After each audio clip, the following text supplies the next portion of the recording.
1980 کی بات ہے، میں دلی سے سوار ہوا پین امریکن ایئر لائنس کے جہاز پر. مجھے کراچی اتر کر پلین کو چینج کر کے ریاض جانا تھا. بہت تھکا ہوا تھا اور 103 بخار تھا مجھے. میں جب جہاز میں پہنچا تو موڈ میرا یہ تھا کہ میں جا کر تھوڑا سا آرام کروں گا، مگر اللہ تعالیٰ کو کچھ اور منظور تھا. میرے بغل کی سیٹ پر ایک سردار جی بیٹھے ہوئے تھے جو فرینکفرٹ سے اکیلے چلے آ رہے تھے اور بہت بور ہو رہے تھے، اور وہ انتظار کر رہے تھے کہ دلی میں کوئی پیسنجر میرے بغل میں آ کے بیٹھے تو میں جم کر باتیں کروں. میں سونے کے موڈ میں تھا، وہ باتیں کرنے کے موڈ میں تھے. انہوں نے باتیں چھیڑی اور باتیں کیا.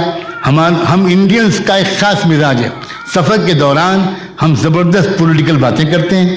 جب اپنا اسٹیشن یا ایئرپورٹ آ جاتا ہے تو سماج سب ٹھیک ہو چکا ہوتا ہے اور ہم آرام سے اتر جاتے ہیں. پوری کرانتی آ چکی ہوتی ہے. تو سردار جی نے ایرانی انقلاب نیا نیا آیا تھا، مجھے ایک مولوی دیکھ کر فوراً خمینی اور ایرانین ریولوشن کے ٹاپک چھیڑا. ہم لوگوں کو یہ ٹریننگ ملی ہے کہ ہمیشہ جب بھی کوئی موضوع چھڑے کوشش کرو کہ اس طرح بات کو موڑو کہ وہ کنسٹرکٹیو اینڈ پر پہنچے، اس کا کوئی اچھا پازیٹیو رزلٹ نکلے. تو میں نے بجائے اس کے کہ ایرانین ریولوشن کے بارے میں جو مختلف لوگوں کی رائے ہے اس میں پڑھوں، میں نے اسلام کے بارے میں کچھ بات کرنی شروع کی. سردار جی انٹرسٹڈ نہیں تھے، ان کو جمائیاں آنے لگیں، میں خوش بھی ہوا. لیکن وہ سامنے کی سیٹ پر امریکن لڑکی ایئر ہوسٹس جو تھی وہ بیٹھی ہوئی تھی، اس کو بہت انٹرسٹ تھا اسلام کے بارے میں سننے میں.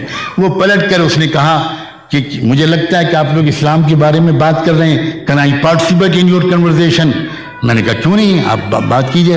اس لڑکی نے کہا کہ میرے ذہن میں اسلام کے بارے میں کچھ سوالات ہیں. میں 2-3 سال سے اسلام کے بارے میں غور کر رہی ہوں، تھوڑا بہت پڑھتی ہوں، کچھ لیکچر سنتی ہوں. ایک بات میری سمجھ میں نہیں آتی، یہ پردہ یہ کتنا خطرناک قانون ہے. آپ نے ہم لڑکیوں اور عورتوں کو تو بالکل بند کر دیا.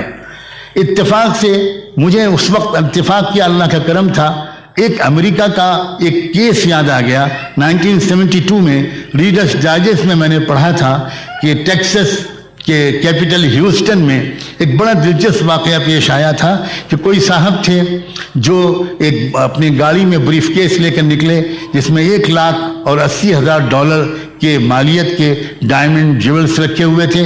اور ایک جگہ پر وہ راؤنڈ اباؤٹ میں چوراہے پر انہوں نے گاڑی روکی اور بریف کیس کو چوراہے پر کھول کر رکھ دیا اور خود سڑک کے کنارے ہی ان کا اپارٹمنٹ تھا. گاڑی پارک کی، اپنے اپارٹمنٹ میں گئے اور اوپر سے واش کرنے لگے کہ اب دیکھیں میرے بریف کیس کے ساتھ کیا ہوتا ہے. تو کوئی دوسرا گزرا، رات کا وقت تھا، بالکل سناٹا.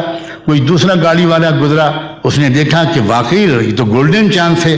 اس نے گاڑی روکی، بریف کیس اٹھایا، گاڑی میں رکھا اور بہت تیز رفتاری سے وہ نہیں ہے جس نے کہ بریف کیس کو اٹھایا، اصل کرمنل وہ ہے جس نے بریف کیس کو وائڈ اوپن چوراہے پر رکھ دیا.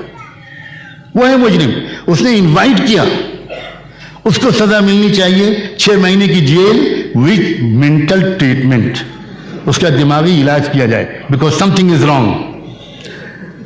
اور جہاں تک اس کے پرانے اصلی مالک کا سوال ہے تو امریکن ہائی کورٹ نے ریکمینڈ کیا، آرڈر نہیں کیا، ریکمینڈ کیا کہ اس میں سے اتنے $1,000 یاد نہیں رہا مجھے، 25-30 ہزار، وہ اس کے سابق مالک کو واپس کر دے اور باقی جو ہے وہ چیریٹیبل سوسائٹیز میں ڈسٹریبیوٹ کر دیا جائے. تو میں نے اس لڑکی سے پوچھا ایئر ہوسٹس سے کہ آپ سمجھی کہ آپ کے سوال کا جواب ملا کہ نہیں ملا. تو 1-2 منٹ کے لیے تو she was quite puzzled. اس کے بعد وہ سمجھ گئی کہ اچھل گئی.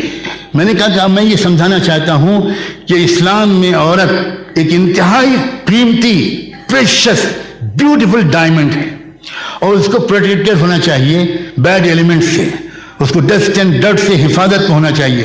اب جو لڑکی اپنے آپ کو کھول کر باہر لے جائے گی، اس پر ٹیزنگ ہوگی، سیٹیاں بجیں گی، تو امریکن ہائی کورٹ کے ججمنٹ کے مطابق اصل مجرم وہ نہیں ہوگا جو سیٹیاں بجائے گا، اصل مجرم وہ لڑکی ہوگی جو انوائٹ کرے گی. سنانا میں اپنی بچیوں کو یہ چاہتا ہوں، یہ ہے اسلام. کہ اس کی حیرت کی انتہا نہ رہی، وہ کھو گئی اور she was so serious. اور چونکہ مجھے کراچی اترنا تھا، 2 گھنٹے میں کراچی آ گیا.